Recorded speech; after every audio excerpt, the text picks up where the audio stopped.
I give unto you these sayings that you may understand and know how to worship and know what you worship, that you may come unto the Father in my name, and in due time receive of his fullness.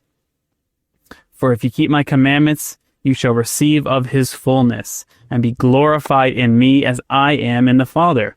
Therefore I say unto you, you shall receive grace for grace. And all those who are begotten through me are partakers of the glory of the same, and are the church of the firstborn.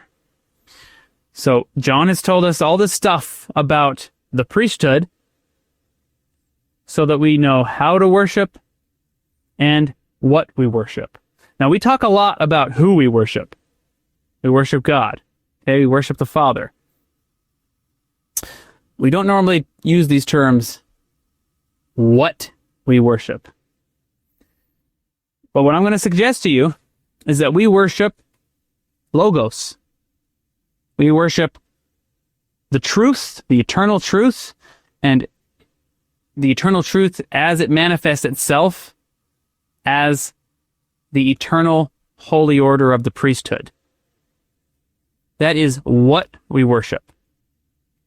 So we worship God the Father, and we worship him by entering into his priesthood order. That is how we worship, what we worship, in addition to what we already know is who we worship. And then what we're told here is that if we indeed worship the Father in this way, by entering into the holy order of his priesthood and progressing through that path, that covenant path, then we shall receive glory, but not just any glory, the same glory that Christ has with the Father. We shall receive that same glory with Christ, and we will all be considered one with him, of the same glory, partakers of the same fullness of priesthood blessings. And that is mind-blowingly awesome to think about. And this is the power of grace, of receiving grace for grace. It's not that we can be made literally perfect in every way. It's that we can receive of the fullness of the glory in the same way that Christ received it from the Father.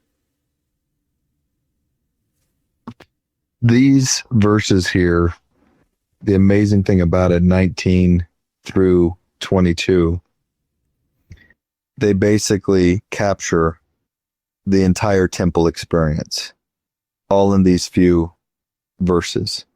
Because in the temple, you are shown who you worship, what you worship, and how to worship. All of that is clearly and plainly manifest. And the Lord wants to give that to everybody. He's making it available to everyone. And that's why the church is essentially the preparatory vehicle to get people ready, or to get them to a point in which they then can go to the temple. And in my mind, the temple more closely represents the church of the firstborn, because the church prepares you, and then you go to the temple and you realize everything that's contained in those verses there is exactly what the temple is doing. You're being shown, you're being taught, you're being given all at once this holy order that God seeks to give to his children, right? To have them enter into this holy order. And to close that loop, it's exactly what we were talking about previously. Entering into that holy order is entering into the presence of God.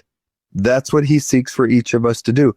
All of that is contained within the temple. And that is why every conference talk you hear, every time a general authority or an apostle speaks, they almost always, somehow, some way, center or drive or speak about the temple being the center of everything we do worship-wise, because it is the culmination of entering into his presence. Thank you for watching. If you found this content spiritually enlightening, please like, comment, comment, and subscribe. Like the gospel, these little things make all the difference, and it helps the algorithm push out better content for everyone to enjoy on YouTube.